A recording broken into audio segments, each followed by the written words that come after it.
Baltimore Ravens had a hell of a fun season last year, and you got to imagine it only goes up from here, right? That, okay, Super Bowl is on the horizon. We'll talk about all that and more, but I want to know what the vibes, the general feel. I've been asking all my guests on these if you could give me a word, a sentence, a syllable even. What would you say for the vibes of this organization? I like that. Yeah, no, great way to start. I'm actually going to use kind of a weird word, but it's one that resonates with me, and that's stability. And so I'll give you a little bit of, because I don't want to say hype. I mean, there's been so much hype around this team since 2019, and it's just been, epic letdown after epic letdown in terms of the postseason performance. So the reason I'm using stability is I think this is the first year where we're kind of going season to season without major changes on the coaching staff, major changes with the core players. The Ravens did a really good job this offseason at upgrading without having to fill all these major holes. And so I'm just feeling like they're going to be able to hit the ground running in August, as opposed to having, new system to learn, new guys to integrate, injuries to come back from. That's kind of been the theme of the last few years. And I think it's why we've seen some slow starts out the gate. And if you look at the Ravens September schedule, they don't, they want to vie for that 1 seed, and they don't have, the time to kind of have a bad September. So I think that's really the vibe that I'm kind of feeling with that team. But again, there's always going to be the hype. They've signed some pretty big names. They have a lot of star power, whether it's, current or historical. So I mean, hype's obviously a word that comes to mind too. Yeah, I like that stable. As a Dolphins fan, I have no idea what stability is. But before we get into all this, you want to let the fine people know where they could find you. Absolutely. So Cole Jackson FB is my Twitter handle. That's where I'm usually doing film breakdowns during the week, posting clips. But then you can go over and check out my YouTube channel. I'm always doing Ravens film content, specifically focusing on the O-line, and that's Road Graders with Cole Jackson. Make sure you don't just search Road Graders, or you're going to find a bunch of paving videos. So Road Graders with Cole Jackson. Make sure you get that in there. I'm sure there's a special niche out there. Trains is apparently a very big thing on YouTube, so it's like, okay, hey man, look, little bit for everybody. But going to 2024, let's reflect on the past before we look to the future. A phenomenal year. They end up going 12-5. They make it to the divisional round, where they fall short against Buffalo in I'll call it a very interesting game, nonetheless. But I was looking at this team's EPA per play, because I feel it gives you at least a good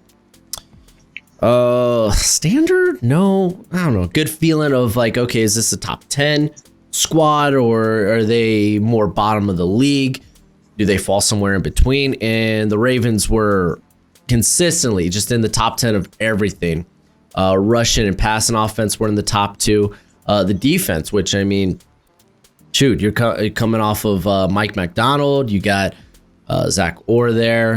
Hey, shoot, as a Dolphins fan, we got Anthony Weaver, another one of those disciples, and does a hell of a good job. They were in the top 10 of both passing and rushing, and this was despite having one of the harder schedules in football.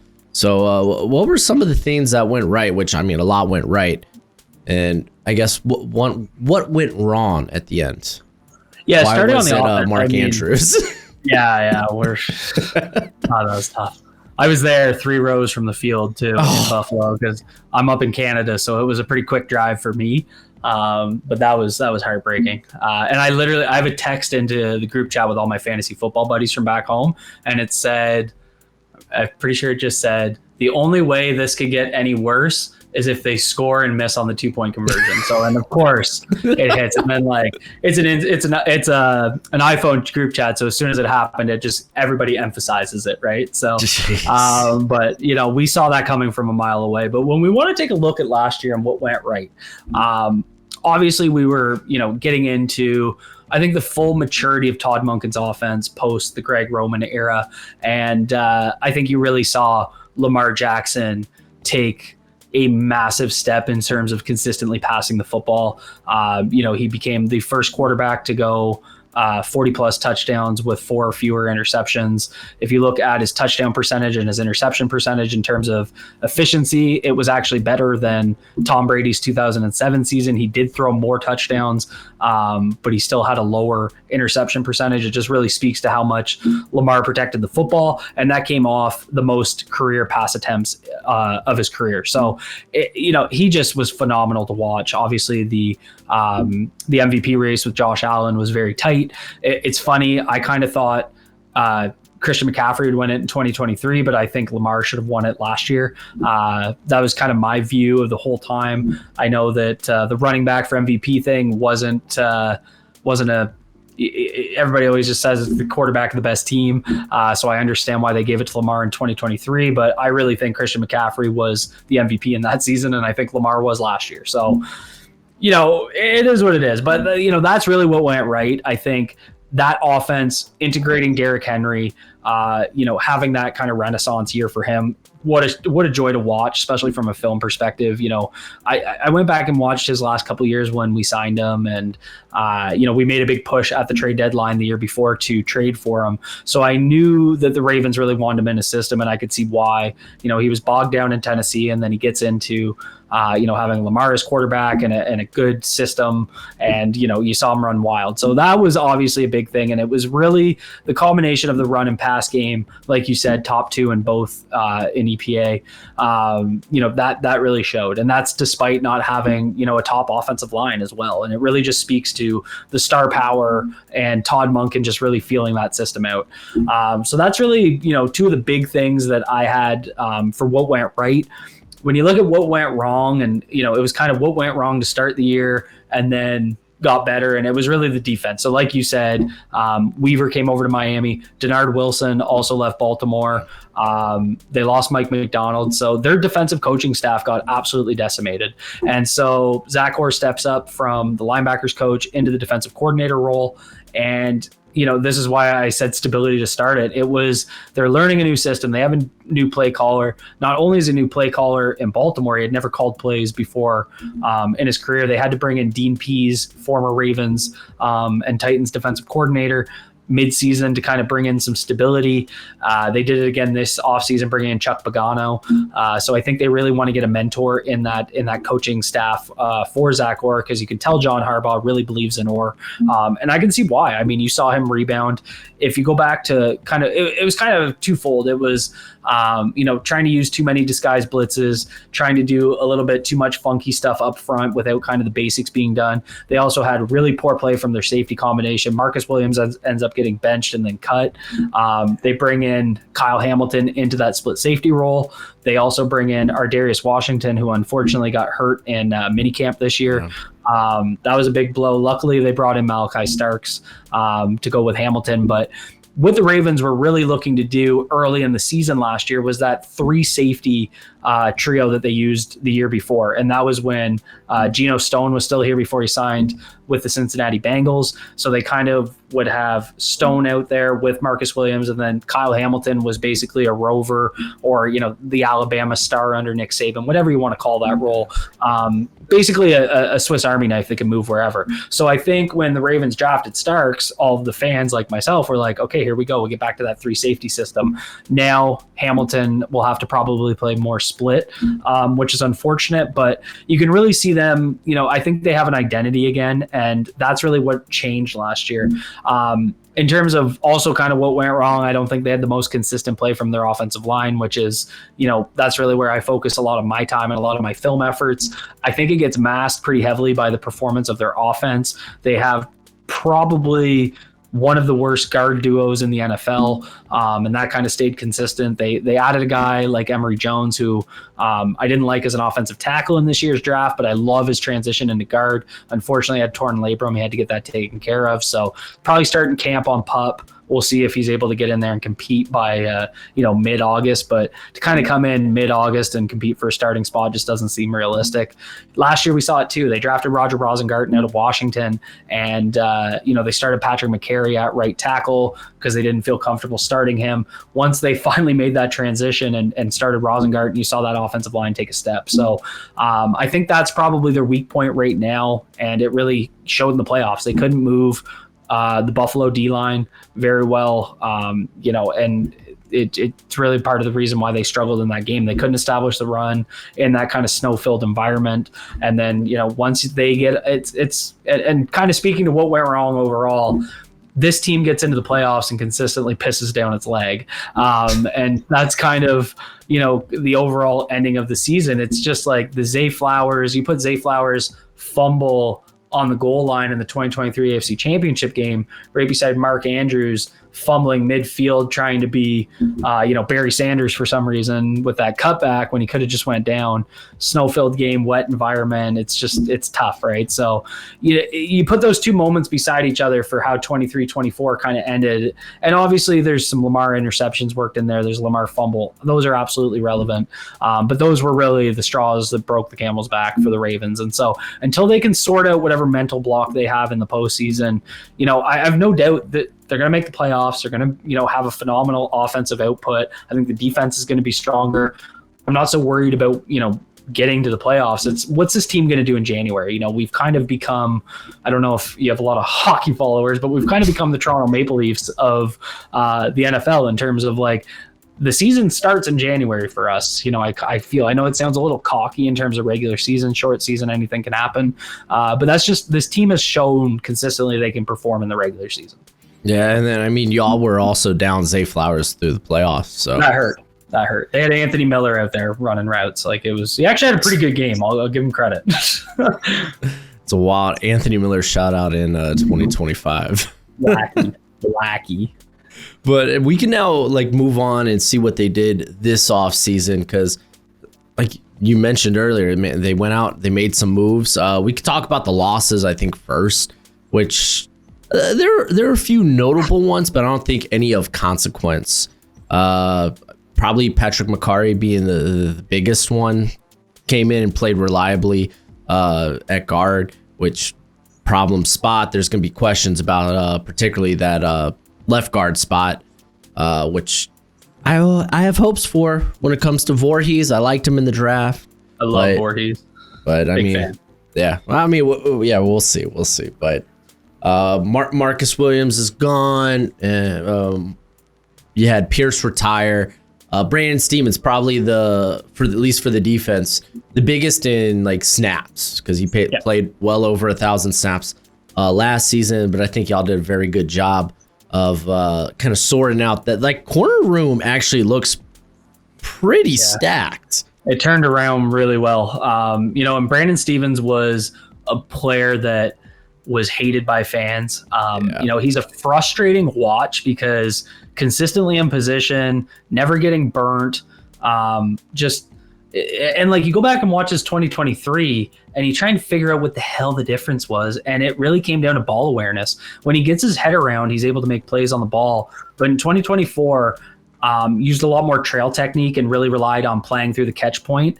And, if you get guys like a really good play to look at or a set of plays is him against George Pickens. George Pickens really well known for using late hands, right? So guys that are going to chase and then fight through your catch point rather than getting your head back around. If you have a guy that's going to consistently show late hands, you're not going to be able to do that as effectively. So that's really the type of style he played. And even Terry McLaurin, another guy that's very good at that, and he struggled against both mightily.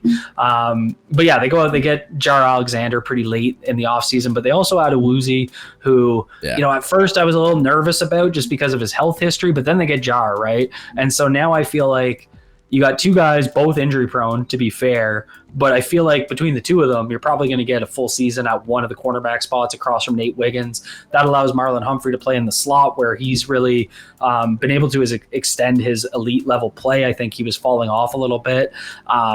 And he's getting a little older. He also plays a very physical brand of football, so his body's a little bit more brittle. But I feel like, they kind of now have four guys that match up really well. And with a team in your division like the Bengals that have, Higgins and Chase, super important, right? So, and then obviously Malachi Starks coming in here because, a guy that I thought was slept on a little bit in the draft when you go and watch his tape.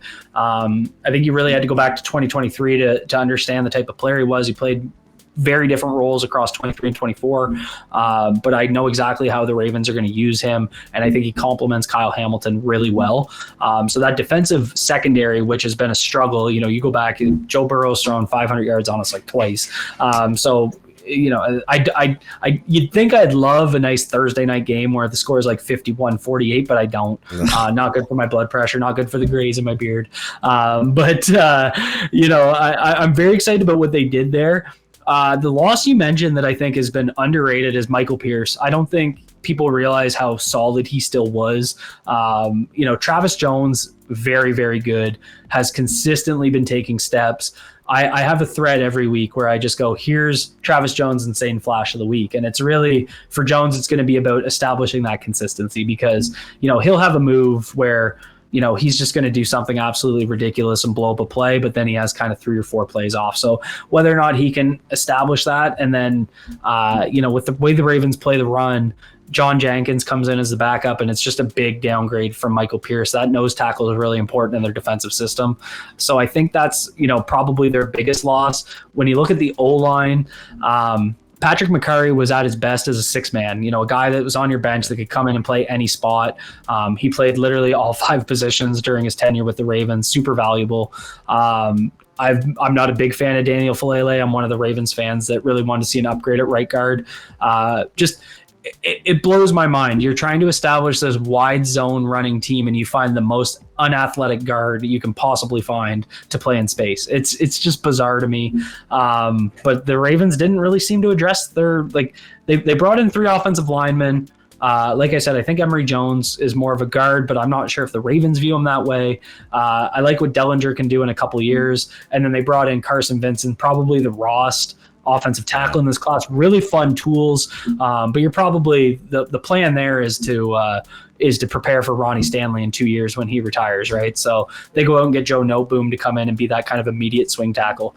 So I think they've really shown that they can fill those holes, and I think we're just relying on a couple guys like a Voorhees to really step in and own that position. Yeah, I mean, we've already mentioned quite a bit of their off-season moves. I think the one guy we haven't it's D-Hop. Yeah. Added him to this wide receiver room, which, I mean, I think Bateman got extended in the offseason, right? Yeah. So, I don't know if people really paid attention at a national level to that Bateman contract situation, but he kind of got screwed.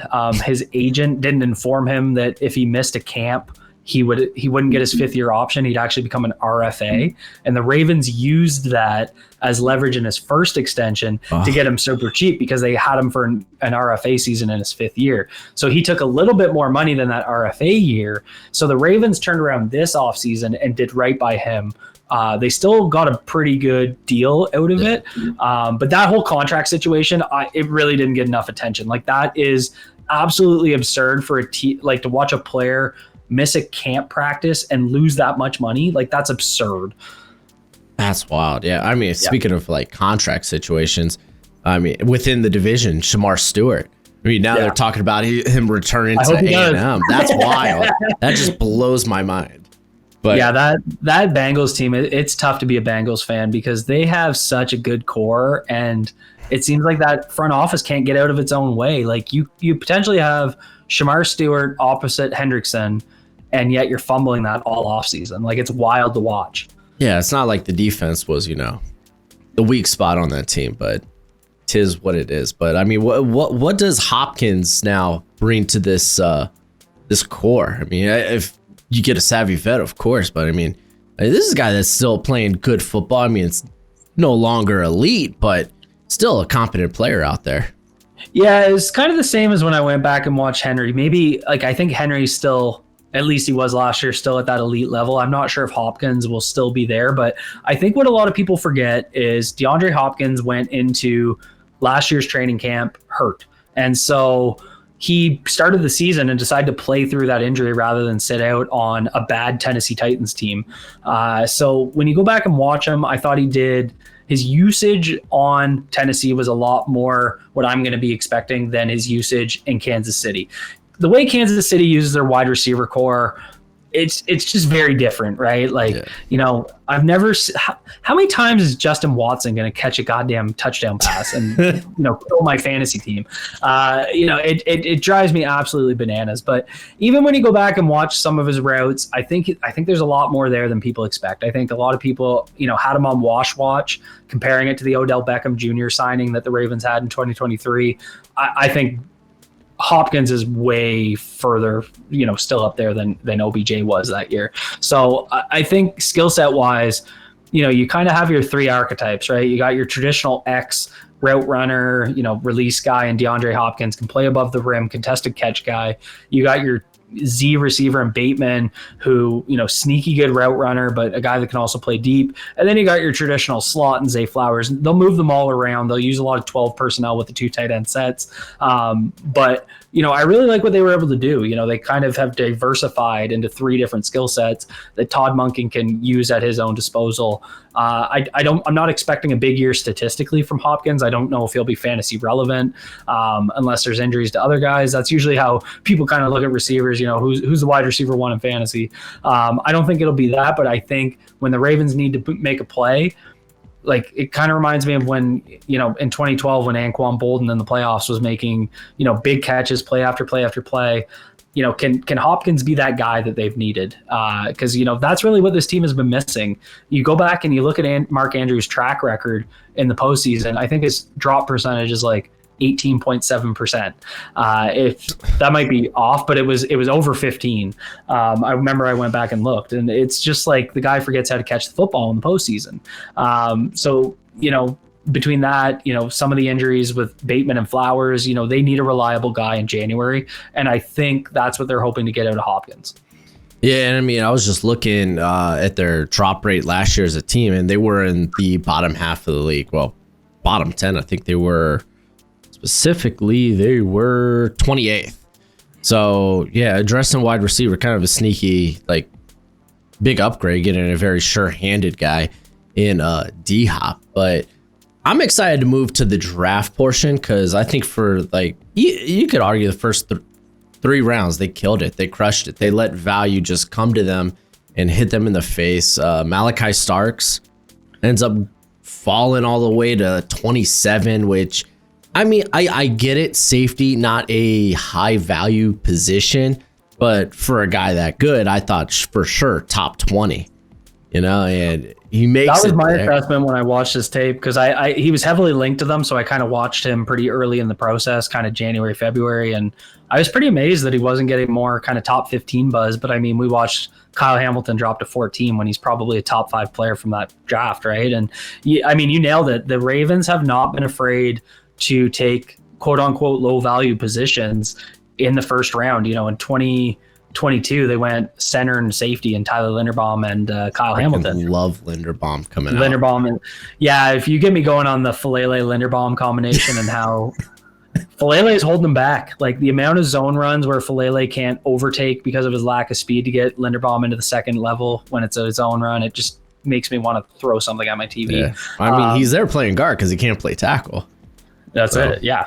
I mean, anyway, it's, I hope, I really wanted a healthy Emory Jones, but yeah, then you get into Mike Green, right? And Mike Green, it's, I don't really do background research on these guys until later in the process. So when I start watching film, I'm just, you know, I go into Caddy Cut-Ups and I just load up a guy, download some games, and I just start watching. So I did all my edge rushers kind of in a week, and, you know, him with James Pierce and kind of some of those upper echelon guys. I had a tweet that went out, and we'll see if it turns out good or bad for me. I said Mike Green was the most pro-ready edge rusher in this class, and I'm including Carter in that. And what I meant was, you know, Carter might have that insane upside, and that's why he's going top 3. But I think Mike Green, in terms of what he can do in his rookie season, what his pass rush package is, I think was the most ready to go. And to get him in the second round, obviously we know why. The Ravens have been one of the more conservative teams post Ray Rice in terms of how they handle these situations. And they just... They trusted their interviews with him. They trusted their interviews with the people involved. But like I'll be the first to admit, was shocked. Never in my life did I think Mike Green would be a Raven. I was tweeting about taking him at 27. The Ravens get him at 59. It's just not something I was ever expecting. So, I mean, we'll see how it plays out. But truly shocking to see a guy with that type of upside, go in the second round. Yeah, there was so much there was just no clarity. I dove as much as I could, like going back to like the Virginia Pilot articles, trying to figure out what the hell happened here. And it's just, again, unless you like interview the guy, there's just too much mystery that just us that are kind of on the outside looking in can't really like wrap our mind around. And I hate these situations because like I always get a kick out of when I'm on Twitter and people are like, I'm gonna wait for all the facts to come out. It's like sometimes they don't all come out, and that's both good and bad. Like I'm talking about both the positive facts and the negative facts towards the person. So I mean, I've really struggled with these situations as of late. It happened with Zay Flowers last year, where it kind of came out and it looked bad, and then it kind of came out where everything was kind of dropped, and it's like, well, was it actually dropped, or was there a reason it was dropped? And I've just gotten so sick of trying to coach mediate how I'm going to handle these situations. I got to trust the team that they're doing their due diligence, and hopefully everything's good. yeah, right. But I mean, we could talk about his role a little bit, because immediately I feel like he's in that rotation, edge 3, because you can't really trust Ojabo to stay healthy, unfortunately. Just ever since, what was it, his pro day, right? That he it was his pro day, tore his Achilles doing the drill, and then when he came back, he hurt it the opposite knee, which is likely, from compensating for the Achilles during his recovery. So, I love the pick at the time. We were looking at a top 15 guy that dropped due to that injury, and I thought it was a good gamble just because if you could scratch some of that potential. But the way I look at it is, you have your 2 starters in Van Noy and Owe. This frees Owe up to be a little bit more run focused, which has been a strength. He hasn't been able to consistently rush the passer. I know a lot of people look to the 10 sacks last year, first year double-digit sacks. I think he had 6 and 7 in 3 games or something like that. So he was inconsistent still. So I think what it does, it gives you 2 starters, and then it gives you Mike Green as your situational pass rusher. I loved Mike Green's film against the run. I don't have any concerns about him being a 3-down edge guy, but what I like is they can bring him in, they pair him with Chuck Smith, Dr. Rush, and just let him focus on rushing the passer in year 1. And then, as he develops, he can kind of carve out that 3-down role. Yeah, absolutely. 100%, man. Yeah. And you go to pick 91, Emory Jones, and I'm so happy that you're talking about him as a guard, because I mean, looking at our lads, they list him as a tackle. I'm like, you kind of got an immediate, or at least he could see immediate time by contending for guard, and obviously won't do that out the gates. But yeah, he was a guy that I thought, at least when you put him on an island, plays with such blinders that he's just gonna miss stuff, especially in an NFL that they love their stunts. They love their stunts, and he's not gonna be the guy to pick that up. He's listed as a tackle on their player roster, so I'm not 100% sold that they view him as that. I think they're blinded by their love for Daniel Falele. That's how I kind of saw it. Blows my mind. It's bananas. And I'm worried that their long-term play is to move Rosengarten back to left tackle, which he originally was, and they moved him to right tackle at Washington because Penix is left-handed. So he was playing Penix's blind side, but he was an original left tackle. So I'm worried that, kind of their plan is post Stanley to go Rosengarten, Emory Jones. And I think Rosengarten settled in really well at right tackle. So I'd leave him there. Pass protection upside. Hopefully he can get a little bit more juice and a little bit more strength in the run game as he kind of develops in an NFL weight room. But Emory Jones Jr. to me, even if you look at some of those isolated snaps where he's against a 4-tech, he plays like a guard. Yeah. I see that high upside at guard there. I really don't see the tackle play. if they play him at tackle, I think he's going to have a really hard time, especially in this system. And that's really been my frustration with the way the Ravens have drafted on their offensive line. They haven't prioritized athleticism enough in their recent draft picks. Obviously, Tyler Linderbaum is a lot different, as he was probably the most athletic center I've ever watched in college football. And then like even Stanley, you look at Stanley, you look at Linderbaum, you look at Rosengarten as your core of the offensive line, your bookends with your center, all fit a zone scheme, all fit, pass protection upside, but then you get the slowest guard humanly possible. So hopefully they see that. Emory Jones, not an athletic tackle, probably a decent athletic guard. We'll see if they're wise enough to do that. But hopefully he can just get back, get healthy, get on the practice field. Yeah, and we could go to like the day 3 stuff. They end up getting Teddy Buchanan in the 4th round. I mean, you don't want to overanalyze a day 3 guy, but I think there's some potential there, because I think there's a good argument who is going to be playing next to Roquan in the immediate future. Simpson has really yet to prove that he can be that guy. Buchanan probably came in as at the bare minimum very good coverage player out of Cal. So do you see any possibilities, any opportunities for him? Yeah, I mean, they had to rely last year on deploying veterans beside Roquan because Trent Simpson wasn't ready. And I think they're even bringing in Jay Higgins as a UDFA, who I was kind of surprised he went undrafted, but was definitely one of the better pass coverage upside guys. I think it really speaks to what they're looking to do. I think what they're hoping is Trent Simpson can step in as a run defender, and they can deploy Teddy or Jay Higgins if he somehow beat him out. I kind of doubt it, but that will definitely be a camp battle for the will linebacker position, and they'll kind of rely on that guy to be a special teamer and a pass coverage guy, because Trent Simpson just looked lost last year, and I think they really need to simplify his role so he can kind of make that.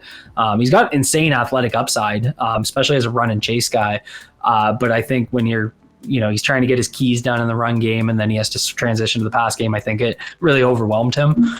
Teddy's kind of the opposite, where Teddy looks great in the pass game, but in the run game just gets pushed around, right? And that was at the college football level. So I'm a little worried about that transition. I really don't see him out the gate as, kind of a starter, especially against beside Roquan, who's very physical, but smaller guy. You don't want to have 2 guys that are just going to get, pushed around on dual concepts and power concepts. So I think that's really what they need out of Trent, and they'll kind of go with, a will linebacker by committee approach. Yeah, you mentioned Jay Higgins, and I was like, okay, let's see what other UDFAs they brought in. Man, Chandler Martin, we want to talk about speed. Golly. So you can see they had something in mind when they were bringing these guys in, and that really, even when you go back and you look at when Trent Simpson did get some more opportunities, it was really to step in and kind of be a thumper, which is not necessarily what I expected his role to be, because I thought he'd be that kind of sideline to sideline chase guy with that athleticism, but.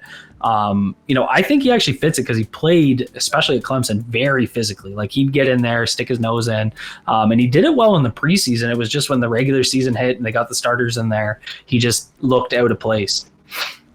Yeah, and we could take a look at some of the other guys. We kind of mentioned Carson Vincent. He's kind of a developmental guy, a lot of tools, but I would say when I was down at the Senior Bowl, it did look like you saw the tools, you saw the movement skills, but got bullied a little bit. Still needs to fill in. I think he's like 314, but it feels like he's 305, 300. But I really like the cone pickup at corner. I knew you were going to say that. I love it. Again, another guy that I just don't get how he fell. Like, I just don't. It was a sneaky deep draft that good players were going to fall. Corner, yeah. I don't love Longerbeam. He was probably between Longerbeam and Buchanan. They were probably the 2 I was the lowest on. But getting him where they got him and his ability to kind of transition to a slot role, I think there's a potential for him to be an NFL player there, which when you're talking about, a 6th round pick, I think there's upside. But Cone was just like, I couldn't get over it watching his film. I see a really solid player. And again, another guy that I think's in a great situation. TJ Tampa as well. I know he's not a rookie, but he's kind of a redshirt rookie, given he was hurt last year. Both those guys don't need to play right away now, with them stacking up their room. And I think both are really great long-term plays. So I'm really excited about that corner room. I think that's definitely one of their strengths on the roster. Yeah, you brought up like the physicality of like Marlon Humphrey. That's longer beam. Like he doesn't play like he's 175. I mean, And now I think he's playing inside, right? So I like how that's going to fit. Yeah. One thing I thought he did well was blitz. It was only like a handful of snaps because he was playing outside, but one of his picks last year was off a slot blitz, and so you kind of saw it the year before. Oh my God, what was the Ravens corner's name that got hurt last year? They cut him this year. No way, I can't think of this. Oh God, he was so good for them. What the hell was his name? Going back on. Arthur Mallet. There we go. Yeah. So a guy, like that's the role I see for longer beam because they were missing that skill set. I know a slot corner that blitzes doesn't sound like it's a huge role, but the Ravens love to deploy it. So if that's the type of role that he can, really add to his skill set, I think it's going to be a sneaky good fit. Yeah, you bring that up. Like this is a team that doesn't like blitz a lot, but it gets to like third down, one of the most blitz heavy teams. Yeah. So makes sense to me. Any other picks that stick out to you that you're like, hey, hell yeah, glad this guy's on the squad? Peoples was again another guy that it's tough with defensive tackles, I guess, to have any sort of pass rush upside on day 3. I expect you to be kind of going earlier. When you go back to Peoples, I mean, you look at his advanced analytics, he was like one of the most productive pass rushing defensive tackles. I only had a couple games of his film. You definitely see the upside. Very physical guy, very athletic. I'm excited to see how he'll do in this system. So I see some sneaky good upside there. The two that I wasn't very high on, I mentioned Teddy Buchanan. I have a huge physicality bias. So if you're not physical, it's just not for me. It's not my brand of football. And then LeJonte Wester, I don't even think he's going to make the team, to be completely honest. I just really don't see the upside there.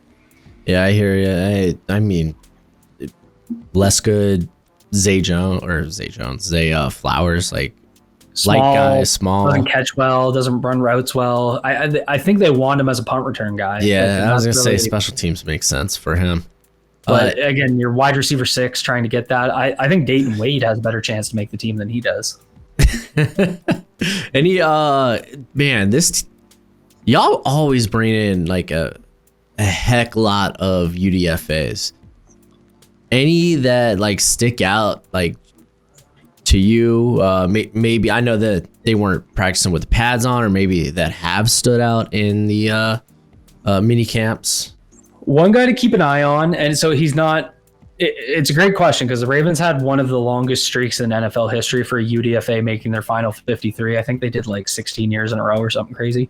One guy that so he's not a UDFA this year. He was a UDFA last year that he kept around that I've heard a lot of buzz around is CJ Ravenel.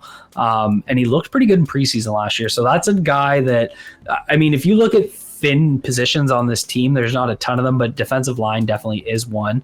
They just don't have a ton of depth there. So I would keep an eye on CJ Ravenel. Jason Jones, I think, could actually push John Jenkins for that role. Unfortunately, their offensive line, they drafted 3 guys. I expect all 3 to be on the team. But Jared Penning will be a guy to keep an eye on. Just because, again, physicality bias, brother of Trevor Penning. Trevor Penning, unanimously known as probably the most toxic offensive tackle conversation in Ravens draft history. Just some people either loved him or hated him. I hated him, but I actually like his brother a lot more. I like him at the guard position. I also expect him to play a little bit of center in camp this year. So I think, they don't really have an established backup center. They have Nick Samac. I'm not sure he's necessarily locked in there. If you wanted to go deeper, one guy to keep an eye on is Ruben Lowry. Is a guy that I've heard they like a lot. And again, longer beam, I think the Ravens will like him, but the 6th round picks aren't necessarily as safe as they used to be. Yeah. So Ruben Lowry is a guy that could push for that role. Nice. And we could I do want to check on this Keandre Jackson. Are they going to keep him at safety for now, I suppose? And I know probably long shot. I think they will now that they lost Washington, right? So that makes sense. Suddenly there's a pretty big hole there at safety. Like you got Bo Braid, who they had as a UDFA last year. Again, talking about UDFAs. And I loved Bo Braid in the preseason last year. I did like 2 film breakdowns specifically on him, which is rare for UDFA, but he impressed me that much. So I think fitting that Ardarius Washington role, he could really fit in there. I don't see Sanusi Kane. I think he's just that typical Ravens safety that's a special team guy through and through. I don't really see him being anything more than a box player when he is in the game. So there's kind of, again, I spoke about it earlier, that kind of 3 safety rotation they like to have. So they usually keep 5 safeties because they want a third one playing. So, I mean, there's an opportunity for a safety to make that roster. Yeah, they also got Desmond Igbenogany, or what is it? Igbenogany, Davidson's older brother. Yeah. So I was like, oh, that's a fun name. That's a fun shout out. But they got a lot of names. A lot of names you recognize when you look through UDFAs. Dude, yeah. Well, shoot. I was looking. Ozzie Hutchinson. I was like, oh man, Albany. Yeah. Remember old Jared Verse film? But we can move to the actual roster, because I mean we've talked a good portion about this roster, and I think I probably want to get into a little bit more of the nitty gritty with who is going to be your starters at guard. As Falele, he's probably got that right guard spot down, but it's a bit more wide open at left guard, especially with Jones coming back from injury. Yeah, that's where I expected the opportunity to be. I mean, this is just my bias, but I really expected Jones to come in and push Falele. But if I'm being logical, which I rarely am when it comes to guys that I like or don't like, if I'm being logical, the Ravens put a lot of time, a lot of investment, a lot of time into Daniel Falele. He's going into a contract year. It would make very little sense for them to just move on from him, unless I still think he was pretty bad last year. So, I mean, I would make the argument that he was bad and should be replaced. I think the guy to really watch in that left guard battle is Garrett Dellinger, a guy that's coming in as a 7th rounder out of LSU, coming from an experienced O-line. I think pretty much the entire line got drafted this year, and a guy that played beside Will Campbell. Got hurt, but when he was playing, I thought he was pretty damn solid. Was surprised he went that late. Not necessarily going to wow you with his athleticism, but I think he'll push Voorhees. The thing to say about Voorhees, though, if you go back, he started early when Patrick McCary was playing right tackle. He was playing left guard. Voorhees got hurt, so they slid McCary into left guard and put Rosengarten at right tackle. That was kind of where the transition came from. And, injury forced it, but he also did lose his job and he wasn't playing overly well. But he did get an opportunity in week 17 against the Browns to start. McCary was hurt, so it was kind of nice. I love to do kind of that early season, late season retrospect to some of these offensive line guys to show their development. Studying Rosengarten last year was a joy because you could really see things he struggled with, and then 6 weeks later I could highlight those same things and show you what he learned and how he got better. I didn't get that consistent game footage for Voorhees, but in that game against the Browns, and yes, it's the Browns, but just looked like a completely different player. The athleticism was there. The physicality was there. He had one of the Derrick Henry touchdown run, and that came completely off.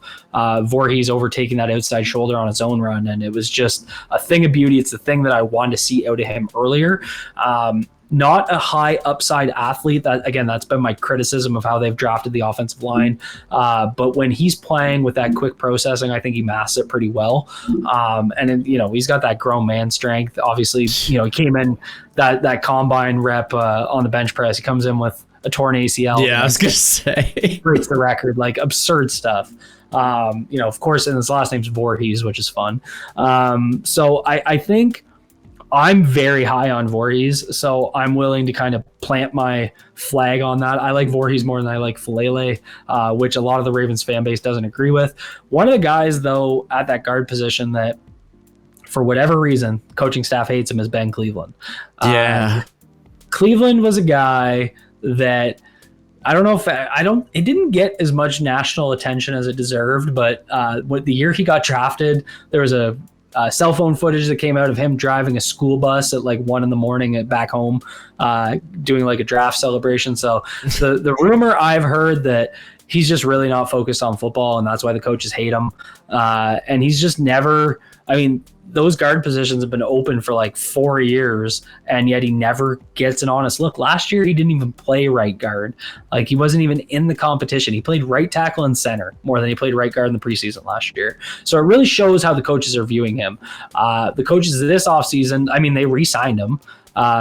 So that's interesting. He had that DUI charge. Yeah. So I would imagine they were just like, hey, we can get him for the minimum, whatever. But I think the way they spoke about it is they're going to give him a chance at left guard. We'll see how it goes. We'll see if he honestly gets a look. Anytime he's had to play games, and he had a few spot starts early in his career, I actually think he looked pretty good. I thought he should have started at right guard last year. I thought he was the better player over Falele. I think he fit the scheme a little bit better, even though, he's stiff, he's big. There's not many 6'6", 330, guards out there. But, if he could just bend a little bit better, he'd be a really solid player. But yeah, that's a guy that I think is going to get himself into the mix. Again, I think Jared Penning is going to push in there. One guy from the preseason last year that really stood out was Corey Bullock. And he was actually the highest rated PFF offensive guard in like the preseason last year at the guard position. So I think there's a reason they kept him around on practice squad and then brought him back on a future. So I think he'll get in there and push as well. So that's really the big thing they need to solve is those two guards on that offense. Everything else is like, it's almost kind of boring to look at their offensive roster. I mean, like the 53-man prediction, you're basically arguing about wide receiver 6 because the top 5 are locked. Yeah. The offensive line is pretty well set. It's just who's going to start at guard. And then the tight end room, you got your 4 if you count Ricard as a tight end. Running backs, Mitchell will battle with Justice Hill for the RB2 role. But other than that, like I just did my breakdown this morning on my channel of their offensive skill positions. And at the end, I was like, it's kind of boring like to walk through just because like it's pretty well set, like barring injury, who's going to be on this team. Yeah, and I mean, that's a good place to be. I mean, this should be kind of rinse and repeat. They're going to be top 5 in rushing, top 5 in passing. I don't think Lamar gets enough credit for how much he's improved as a passer over the last few years. I like looking at the analytics and then going to the film and seeing if it lines up. But on target throws, he was 8th. The culture around discussing Lamar Jackson has just been, as a fan that really, like, I don't get too much into the tabloid media. I'm more of a film guy. Asking him to try out as a wide receiver was absurd to me if you go back and watch his Louisville tape. And, I think what happened with him is he just made so many people in 2019 look stupid that it meant that any chance that they got a chance to kick a man when he's down, they took it. And it just kind of has turned into, I always say, like, rather than appreciating the type of talent he is, people are so worried about trying to reinforce their agenda against him that they kind of miss the boat on it. And I've said the same about Ravens fans with Josh Allen, because that's been, the Ravens and Bills fan base go at each other like, herds of cats. And, sit back and enjoy it. Like, these are fun guys to watch. They're fun guys to study. They're doing things we've never seen before in the game of football. Enjoy it. Quit acting like a bunch of bitches. That's kind of been my message to Ravens fans. Like, for the love of God, you're supposed to be a football fan. Have fun with it. The Lamar's most underrated thing that I always speak about is the way he protects the football, which I know is ironic given the postseason. But when you actually break down from the end zone angle, specifically where he places the ball on some of his throws, it's done with purpose and it's done consistently. That, there's a reason his interception percentage over his career has been so low. He protects the football extremely well. And that's coming with what's been, for the most part of his career, a bottom 1/3 wide receiver core. He's obviously had very, very good tight end rooms for sure. But he's never had a guy that can consistently win outside the hashes until last year, when you had, Bateman and Flowers as like 2 of the top 5 or 6 in wide receiver separation. And you saw, how it paid dividends, throwing to wide open guys consistently, but making those reads, playing consistently, just significantly better. Yeah, him and Josh Allen are very, very similar in that regard, where it's like, okay, didn't have like the greatest core of skill players at the wide receiver, or even I guess Josh Allen's case, not really even the tight end, because I mean those are two teams that invest in tight end. But yeah, you could argue that the top two quarterbacks in the league during the regular season, and then Patrick Mahomes, everyone's going to put him include Mahomes, like great tight ends between Andrews and Kelsey, but Mahomes hasn't had like a guy, like a top 5 guy at wide receiver. The Bills did have Diggs for a while. That was always my biggest Ravens regret, was drafting Patrick Queen in 2020 rather than trading that pick for Diggs. Diggs went to Maryland. He, grew up down the road, yet they didn't pull the trigger on that. But yeah, no, it's one of those things where the top 3 quarterbacks in the league, and that's why I think they're the established top 3 versus Burrow, don't have the best wide receiver rooms. And then you got Burrow, who has probably the best wide receiver combination in the league by far. I think you could just look at it. It's like, okay, let's see how these organizations are ran, and then the Bengals. It's like you're just kind of floundering. I do love having the Bengals and the Browns in the same division, though. It makes it fun. What about the Steelers? See, the thing is, they're our number 1 arch nemesis rival, but I have a ton of respect for them. They're a great, well-run organization. I'll give them that, but kicking their ass in the playoffs last year was great.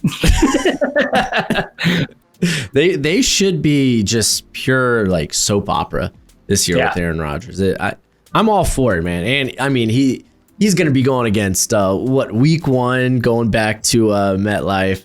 And then I think they missed an opportunity by not having him. Like, he faces the Packers, but it's going to be not in Lambeau. I was like, that would have been sweet. Cherry on top. Defensively, I do want to get into this cornerback room, because I think it's underrated. You kind of talked about, like, you got Awuzie, who, okay, can't stay healthy, and probably him being a top corner is now behind him. But man, if that's a guy you're just relying on for depth, if Alexander or even Humphrey go down, then you're in a really good spot.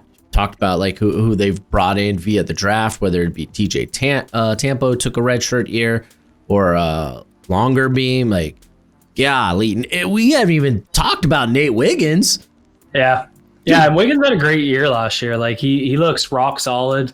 And that's the thing. I mean, a couple of years ago, 2023, they had to bring in some corner depth. And so what they did is they went out and they got Rock Ya-Sin and they got Ronald Darby. And it was basically the same approach. It was like, we're going to go get 2 vets. One of them is going to give us some good snaps. And then they basically did that exact same approach, but on steroids, with Awuzie and Alexander, guys that are, former number 1 corners, right? So that's one thing I love about tracking this team year to year over the last decade, is like, you can kind of see the same approaches they'll copy and paste. And that's really what they were going for with this. It's like, again, I don't think they're expecting both to be starters. I think they're expecting one to give them consistently starting. And then if someone gets hurt in their starting group, they have another guy that's at least experienced, right? Like a guy that's, been there, seen it all. And that's really what I see from Awuzie. If Alexander can just, for once, stay healthy, I mean, a combination of Alexander, Wiggins, and Humphrey, like, that's an unreal combination. Nice. And that's with Starks and Hamilton behind them. So, like, again, if you're playing Madden, turn injuries off, it's gonna be great. It's just whether or not we can keep those guys healthy and keep that going. So we'll see. But this corner room, it's deep. Again, you're not relying on Cone to step in, Tampa to step in. That was really what it was before these signings. We were all like, can TJ Tampa, come back and take a big step into that starting spot? Can he beat out Awuzie? And then they sign Alexander, and it's like, okay, now we're in a spot where if these guys have to play, it's because of injury, and they're also going to be surrounded by a lot of great talent, which is, I think, the big thing for sheltering some of those roles, right? So, I'm very excited about it. The corner room is absolutely insane. Yeah, I think the problem early on in the season, the pass rush wasn't necessarily hitting home. They ended up falling like middle of the league when it came to defensive pressure, but like early on, it was like they were relying on coverage sacks. this is a group where it's like, oh, maybe those coverage sacks will be a lot more often. But I mean, now you add Mike Green to the mix, and it just feels like this defense, for a defense, again, they were top 10 in EPA per play for both against the run and against the pass. Only got better. Yeah. It should be more fierce. So, golly. I think they're just the depth up front and in the front seven makes me nervous, especially as the season goes on. Some of those big boys get hurt. I'm a little worried about they've transitioned to more of that base nickel, so they don't have to worry. Like they're kind of starting Jones and Matabike. They just don't have a lot off the bench, so I think managing snaps is going to be really important, and making sure they can keep these guys healthy. But they really need Mike Green to step up. The pass rush has been vastly overrated over the last few years of the Ravens. You get a guy like even Van Noy. Van Noy's had a really solid couple of years for the Ravens.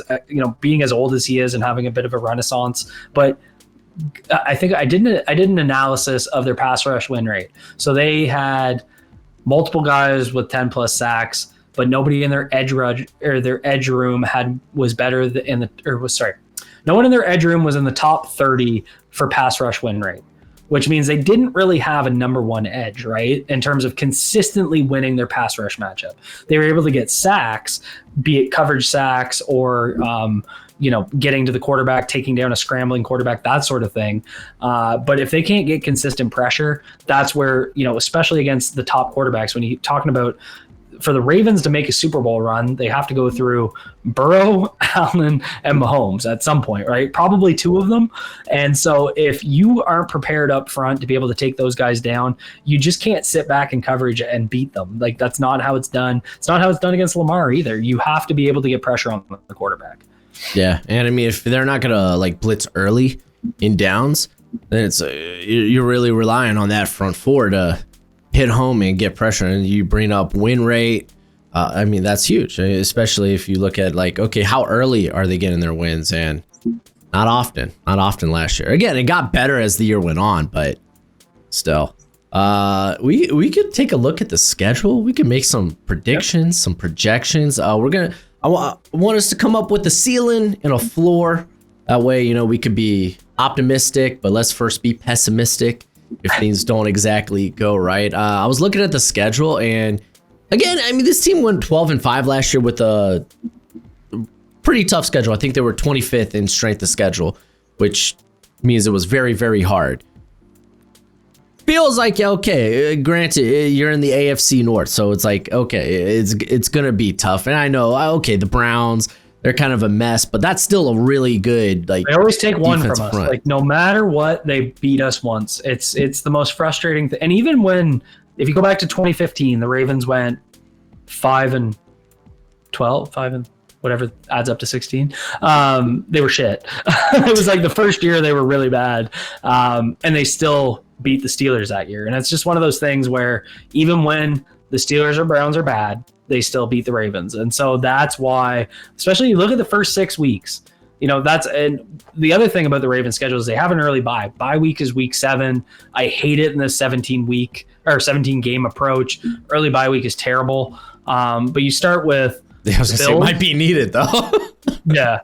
Bills, Browns, Lions, Chiefs, Texans, Rams. So 5 of 6 being playoff teams, and the other one being the Browns, that it's at home, which is good, but a team that has historically usually split your divisional games with. So, that's a tough first 6 weeks. It's good team after good team. And the Ravens have had to deal with that the last couple of years, but it's always felt like that's been in December. And, you go back to 2023 when they ran the gauntlet against they had the 49ers on Christmas Day. They beat the Dolphins when the Dolphins had that insanely good year. It's just one of those things where I'm just worried about getting into a hole early. Because, I mean, if you come out of the first 4 games and you lost to the Bills, Lions, and Chiefs, you may have just lost to 3 of the top 5 teams. You may be that 5th team, but you're still 1-3, right? So it's not a good start. It's not where you want to be, fighting uphill. You reduce your margin for error later in the year. But I'm really worried about the start of the schedule. Yeah, and I mean, last year, again, going back to divisional play, you did sweep the Bengals, but it wasn't exactly It wasn't easy. It wasn't. It wasn't easy. I think both were like combined points of like 70. It was absurd. Yeah. I mean, yeah, because that first game went to OT in Cincy, 41-38. Yeah. And then where was that other game? 35-34. So that's both over 70 points. Like, yeah, absurd. That's crazy. That's scary. So, I mean, who knows? Maybe that flips the other way. That's it. Yeah, and I'm looking at the even the tail end of the schedule. I mean, sure, you got New England in there, but I mean, you're gonna have some of your divisional games. I mean, that's when you face the Steelers, week 14, week 18.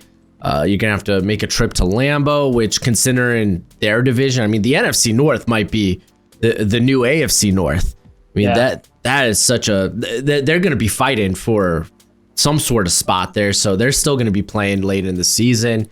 You're gonna have to face the Bengals week 13, week 15. So yeah, it feels like you get the Dolphins. There's no easy stretch of games. Like you could say maybe you come back from your bye. You got the Bears, but I think the Bears are going to be a little bit better this year. Yeah, you got the Dolphins. If Tua's healthy, the Dolphins are going to be better.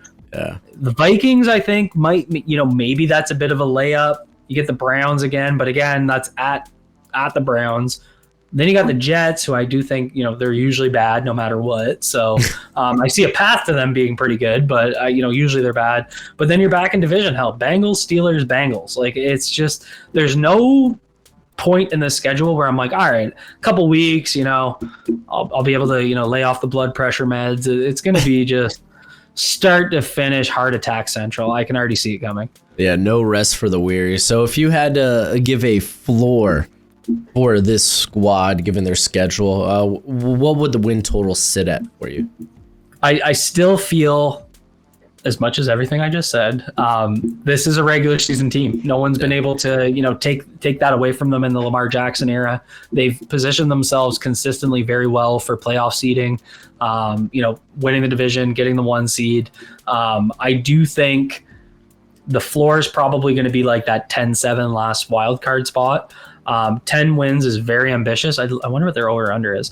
I do think, barring injury, of course, I do think they're going to be able to win 10 games. It's just, again, they find ways to win regular season games. John Harbaugh, throughout his career in Baltimore, has consistently not lost multiple games in a row. They just, even though they stack up, with multiple hard games in a row, they're consistently able to win some. So I would put their floor 9-10, but in that wild card spot, which I think last year the last team had 9, if I remember correctly. It was the Steelers, right? Yeah, I think they were 9-7, or 9-8. God, I'm bad at math. They keep adding games, man. They keep adding games. I know. And why does it have to be an odd number? But now college football's doing it. Yeah, I know. But I do think that ceiling, if they can come out of September 3-1, if they come out of September 3-1, I think they can compete for the 1 seed. Again, I know it sounds cocky. I get it. It's ambitious, but it's just a team that's consistently won in the regular season. No one really worries about this team from September to December. It's January hits, they piss down their leg, and we go through the heartbreak, and I go through another 10-hour drive home with not a whole lot to say. Yeah, no, I think, I had them at 10-7 as well for their floor. Side note, their over and under is 11.5. Okay, so it's pretty high. Wow. Yeah. And I mean, even with a tough schedule, they went 12-5 with a tough schedule last year. This is a team that only got better. They added. They didn't take really any big hits. My ceiling when it came to win total, I mean, we had a lot of teams, I think, last season get to 14-15 wins. If I know the Chiefs did last year. You had the Lions. So 2 teams. Typically, you just don't see that. Get into 13 is hard enough. And there were 1, 2, 3, 4, 5 teams that got to that 13. So I would put that ceiling probably at, like, again, if everything goes right, like 14-15 wins, despite the difficult schedule, and if they can stay healthy. And they they were reasonably healthy last year compared to some other teams. But yeah, man, should be another push. The question will be, can they win in the playoffs? Yep. Your guess is as good as mine, dude. I'm done trying to figure this team out. Like, I'm just the consistent mental block. It's nauseating. And I'm not kidding. I had that 8-hour drive home after that Kansas City AFC Championship game. I went from the highest of highs to the lowest of lows. Didn't even go out that night. Just went back, laid in bed, cried a little. It's all good. Yeah, I mean, dude, the AFC's hell for the playoffs. It's quarterback hell. It's all the best quarterbacks are in the AFC. Like, it's the top four, the established top four in the AFC. The fifth's probably Jaden Daniels. So, I mean, he's sitting there at 5. But then, you jump in the top 10, you round it out with a couple more AFC quarterbacks. It's tough. Yeah, it's tough getting, but I mean, I said, you got to usually beat 2 of them. Like, if you look at, Kansas City, when they won 2 years ago, they ran through Allen and Lamar, right? Like, you got to usually beat 2 of them to kind of, get there. And kind of reminds me of the last time the Ravens won the Super Bowl. Joe Flacco ran through Manning and through Brady on his way to doing it. Had Andrew Luck first in that too. So he had, a pretty similar setup. And, I like to link my teams to teams of destiny, and I can find a lot of linkages to 2012. You're coming off, you went from the Billy Cundiff kick which was complete heartbreak. I watched that in a bar, had a Steelers fan scream in my face, or a Patriots fan scream in my face. It was rough. And then, you go from that heartbreak into a lot of similar setups. Again, team of destiny. I feel like there's a lot of similarities between those two teams. Yeah, it's going to be a fun year for the Baltimore, and we'll see how the playoffs go. But hey, thanks for joining me today. This was fun. I had a blast.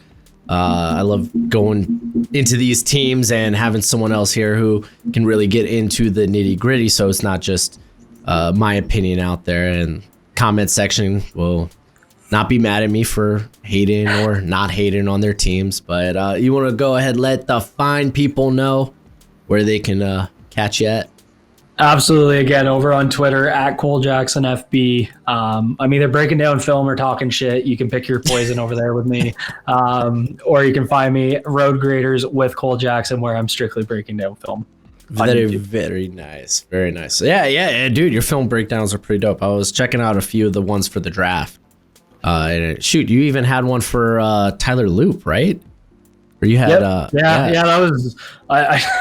was I would never tweeted out that night. I was like, what am I doing? And then I basically turned that into, like, I've never been any sort of kicker. I don't even think I played soccer as a kid. And then I was like, am I really going to try and break down technique? So I went into like a statistical analysis for that one, but we had to cover the whole draft. So we did touch on Tyler Loop. Yeah, dude, I'm the draft guy, right? And it's like, kickers. Yeah, pick them up as UDFAs because, like, golly, good luck. I don't know. I feel like drafting kicker is just like doesn't really work all the time. And you know what? If you're gonna do it late, or if you're gonna do it in the draft, do it late. I mean, the Ravens have had good success with UDFAs. They went from Stover. Obviously, there was the speed bump in between with Billy Cundiff, but they went from Stover to Tucker. Obviously, Tucker, very unfortunate end to his tenure here. That's one sick puppy. But it's just one of those things where, and even when you look at some of the guys that ended up playing for other teams, but came into the Ravens organization in preseason to push Tucker, they had a number of guys. Like, they've done a really good job in the UDFA process of bringing in good kickers. But, I heard the story, their special teams coach literally stood on the table in the draft room and asked for Tyler Loop. So, I mean, that's wild. He had a lot of bad misses last year. He missed 2 XPs, but I watched his Arizona's special teams coach, and he basically sat there and for like 5 minutes shit on their holder. So I'm just, again, like, I tried to look at it and I was like, I don't know what I'm looking. I don't know how you're supposed to hold the football. I played guard, so if you want me to hit someone in the mouth, I can do that, but I can't hold a football or kick it. So I'm not going to try and get into the technique of it. But you're not Andy Reid. That's who he blamed it on. We'll see. Dude, yeah, I think that's the smart approach because, like, when I put together my draft gun, I'm like, I'm not watching a kicker. I'll look at the analytics. How are they? Dome, weather, That's about all. It's like, I don't know what else I could Man, I was scrolling through Arizona box scores because I was like, all right, let's try and look at when did he have to kick in clutch moments. So that's like my analysis was like, okay, against Colorado in week, he was 3 for 4, but 2 came in big moments. So I was like, that's the best I can do. Yeah, I hear that. But hey, thanks for joining me again today. And as always, until next time, you be easy, my friends. Later.